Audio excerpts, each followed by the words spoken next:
Right. ప్రస్తుతం మనతో పాటు మాట్లాడేందుకు మాజీ ఎమ్మెల్యే గొంగిడి సునీత గారు ఉన్నారు. ఇవాళ రాష్ట్రంలో రైతులకు సంబంధించి బీఆర్ఎస్ పార్టీయే కుట్ర పన్నింది అని చెప్పి కూడా మరి ప్రభుత్వం ఒక వైపు చెప్తా ఉంది. ఈ అంశాలన్నింటిని కూడా చర్చిద్దాం. చెప్పండి మేడం, ఇవాళ ఎట్లా చూస్తారు? ప్రధానంగా బీఆర్ఎస్ పార్టీయే ఇలా కుట్ర పన్నింది, రైతులతోని దాడి చేపించిందని చెప్తా ఉన్నారు లఘుచర్లకు సంబంధించిన అంశం. ఒకటే మాటలో చెప్పాలంటే యథా రాజా తథా ప్రజ. రాజు ఎట్లుంటే ప్రజలు అట్లే ఉంటారు. ఇక్కడ ఈ రాష్ట్ర ముఖ్యమంత్రి యాటిట్యూడ్ ఎట్లుందో ఆయన కాన్స్టిట్యున్సీలో ఉన్న ప్రజల యాటిట్యూడ్ అట్లే ఉందని చెప్పవలసి వస్తుంది.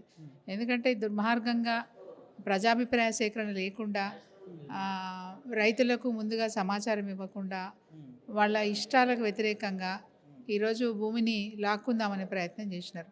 ఎవరైనా సరే అండి, ఏ రైతైనా, మీరైనా, నేనైనా 50 లక్షలకు ఎకరం పోయే భూమిని 5 లక్షలకు ఎకరం ఇవ్వమని అడిగినప్పుడు ఇవ్వనని చెప్తారు. సో వాళ్ళని మెప్పించి ఒప్పించి భూమి తీసుకోవాల్సిన అవసరం ఉంటుంది. కేసీఆర్ గారి ప్రభుత్వంలో అనేక ప్రాజెక్టులు కానీ, అనేక కొత్త నిర్మాణాలు ఏం చేపట్టినా, అది పవర్ ప్లాంట్ ప్రాజెక్ట్ అయినా, ఇరిగేషన్ ప్రాజెక్ట్ అయినా, ఏది చేపట్టినా కానీ ప్రజల కాన్సెంట్ తీసుకొని చేయడం జరిగింది. సో ప్రజలను ఒప్పించో మెప్పించో తీసుకున్నారు. ప్రాజెక్టులు నిర్మాణం కూడా అయిపోయినాయి, ఈరోజు వాడకంలో కూడా ఉన్నాయి. అదేవిధంగా ఈరోజు ముఖ్యమంత్రి గారు రేవంత్ రెడ్డి గారు కూడా ఏవైతే పెద్ద పనులు చేస్తానని గొప్ప గొప్పగా చెప్పుకుంటున్నారో వాటిని చేయడానికి ప్రజల్ని అనుకూలంగా, తనకు అనుకూలంగా మార్చుకోవాల్సిన అవసరం ఉంటుంది. తన నిర్ణయాలకు వ్యతిరేకించకుండా ఆ నిర్ణయాలు సరైనవే అని చెప్పి ప్రజల చేత మెప్పించుకొని ఒప్పించుకొని పని చేసుకోవాలి తప్ప, నా ఇష్టం నేను ఎట్లా పడితే అట్లా చేస్తా, మీరు భరించాల్సిందే అంటే ఇది నియంత పోకడ కాదు.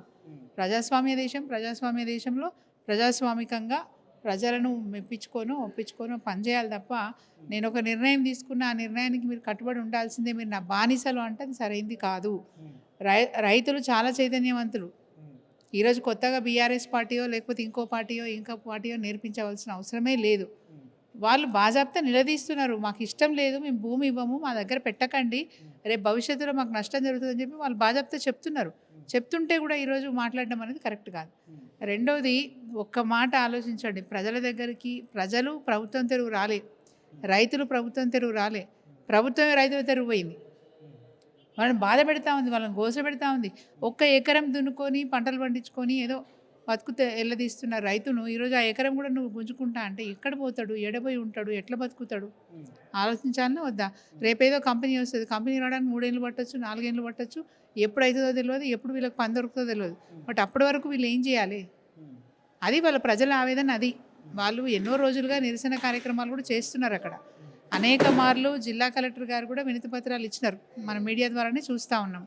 ఇంత జరుగుతున్నా వద్దు వద్దు వద్దు అని వాళ్ళు మరి నిరసన వ్యక్తం చేస్తున్న సందర్భంలో ఏదో ఆవేశంలో ఒక రైతు మాట్లాడినంత మాత్రాన, ఆవేశంలో ఒక రైతు మరి అక్కడ పోరాటం చేసినంత మాత్రాన బీఆర్ఎస్ పార్టీ మీద అభియోగం నెట్టడం అంటే చేతగాని తనం, కాంగ్రెస్ చేతగాని తనం. ఈరోజు వాళ్ళకి చేతగాక ప్రతిపక్షాల మీద ఏడుపు.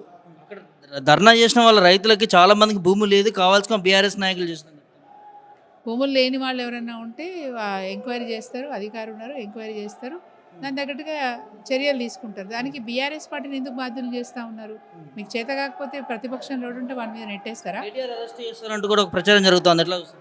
కేటీఆర్ని అరెస్ట్ చేయాలంటే రేవంత్ రెడ్డి గారి జేజమ్మ దిగి రావాలి. ఎందుకంటే ఆయన తెల్ల కాగితం లాంటి వాడు.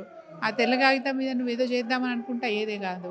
కేటీఆర్ గారు చాలా స్పష్టంగా, అది ఈ రేస్ కావచ్చు, లేకపోతే ఇంకోటి కావచ్చు, చాలా స్పష్టంగా ఎప్పటికప్పుడు సమాధానం ఇస్తూనే ఉన్నారు. సమాచారం అందరికీ అందుబాటులోకి తీసుకొస్తూనే ఉన్నారు.